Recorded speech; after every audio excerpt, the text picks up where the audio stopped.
Welcome to the third reading session of the novel. One would have thought you had never seen a pumpkin before, I said, though pleased with him, and myself keeping my eyes down.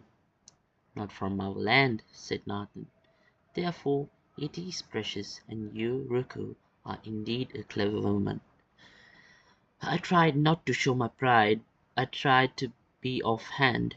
I put the pumpkin away, but pleasure was making my pulse beat. The blood, unbidden, came hot and surged into my face. So this is the scenario where Rukmani is taking care of her garden, and she brings out how she explains how it was so hot and warm, and she could even feel the blood coming to her face. After that, 10 times more serious, I planted beans and sweet potatoes, brinjals, and chilies, and they all grew well under my hand, so that we ate even better than we had done before. So Rukmani here is again explaining about uh, her garden and what she planted there, which included beans, sweet potatoes, brinjals, chilies, etc. And this is a small notice that I had read. There is a part before this too. I shall be uploading that later. Uh, Actually, a problem happened with the early recording. It I when I viewed it, the audio wasn't recorded. Some problem had happened.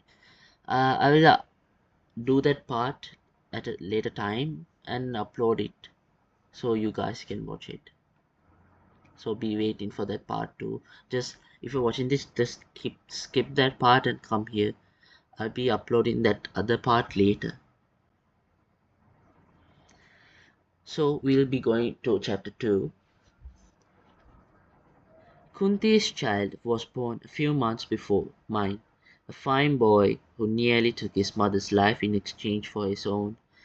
Janaki was ill and could not come. Kali was away. Therefore, I had to do what I could. Kunti's husband went off to fetch the midwife, leaving me with the sweating girl.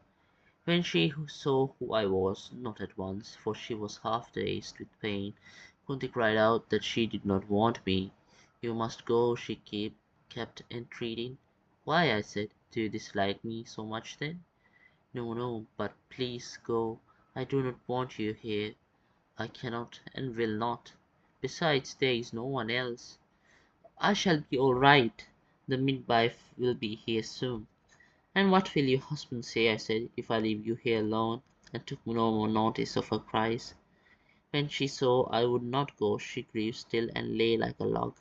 Not a murmur from her, but the sweat forcing itself up in oily drops on her throat and temples.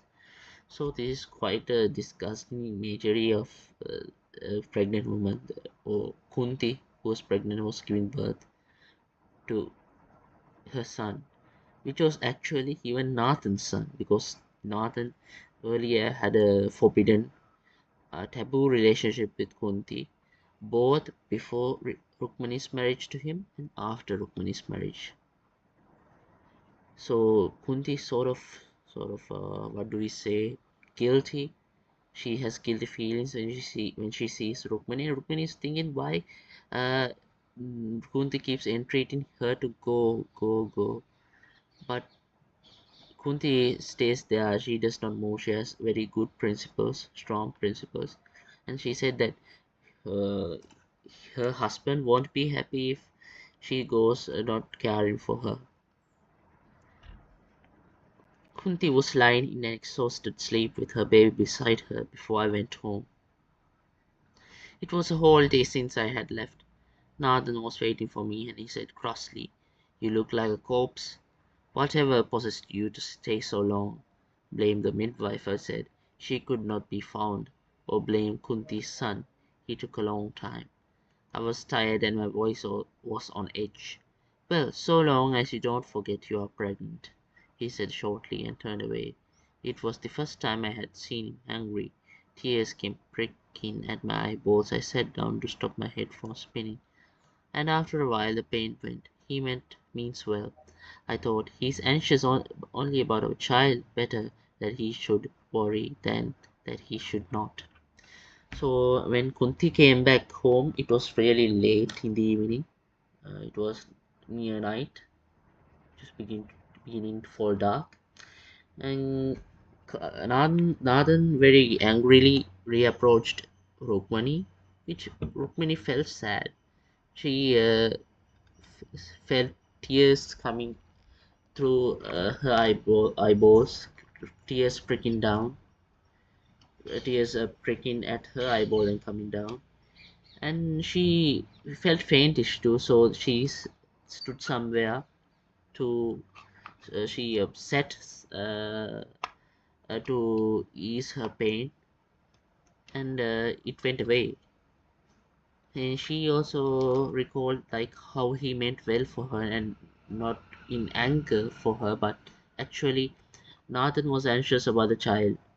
Like if Rukmini suddenly had a miscarriage, like Nathan was therefore very concerned about Rukmini and his child.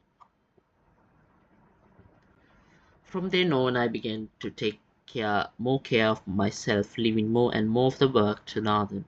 Sowing time was at hand, and there was plenty to be done in the fields, dams of clay to be built to ensure proper irrigation of the paddy terraces, the previous year's stubble to be lifted, rushes, weeds to be destroyed, then the transplanting. All this meant stooping, and Nathan would not hear of it. So this is the normal process of or the normal lives of the farmers who cultivate paddy mainly. This place explains the process of planting and so on. With the leisure I took up writing again. It was my father who taught me to read and write. People said he did it because he wanted his children to be one cut above the rest. Perhaps so, but I'm certain that he also knew it would be a solace to me in affliction, a joy amid tranquillity. So he taught his 6 children, myself the youngest by 10 years, with the patience he brought to all things. Practice hard, he would say, watching me busy slate and pencil, for who knows what dowry there will be for you when you're ready. And I, with only the thistle down of childish care upon me, would listen lightly and take up my pencil again. What use, my mother said, that a girl should be learned. Much good will it do her when she has lusty sons and a husband to look after. So actually, Rukmini knew how to read and write, and in fact, it was her father that had taught her to read and write. Many a time, Rukmani's mother came and like sort of said, "What use of it is to teach a girl to read and write? It would be better when she's married to a man and when she has lusty sons, or say youthful, vigorful sons, and a good husband to look after." That's what Rukmani's mother said. Look at me. Am I any worse that I cannot smell my name as long as I know it? Is not my house clean and sweet? Are not my children well fed and cared for? So even actually, what we can see here is that rather than men, women are the actually the sort of, we say, perpetrators, or the real ones who cause this condition in India. The what do we say? The in fact the women, they are put down. They are not cared as, you know, uh, sort of undervaluing feminist values that itself had been uh, done by women at the time. The women themselves undermined women. That's also a major reason for these women related issues to occur in India. So That's what she says here. She says that as long as she knows how to cook, she indirectly addresses Rukmani in this place, although she says, "It's me, it's me." Uh, so she says, as long as a woman knows how to cook and keep the house clean and sweet and children well fed and cared, there's nothing more than that. So the father laughed and said, "Indeed, they are." He did not pursue the matter, nor did he give up his tea. However, the father did not heed to her wife's advice. He did what he thought would be good for Rukmani, and Rukmani was eventually learned. Uh, Rukmani eventually knew how to read and write until her death.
Please do excuse me for the delay. I had an urgent call. You will. When my child is ready, I thought, now I'll teach him too, and I practiced harder than ever lest my fingers should lose their skill. So Rukmani, while she was pregnant, even practiced writing, reading, and writing, especially writing, because she thought that she should teach her child when she is born, when the child is ready to read and write.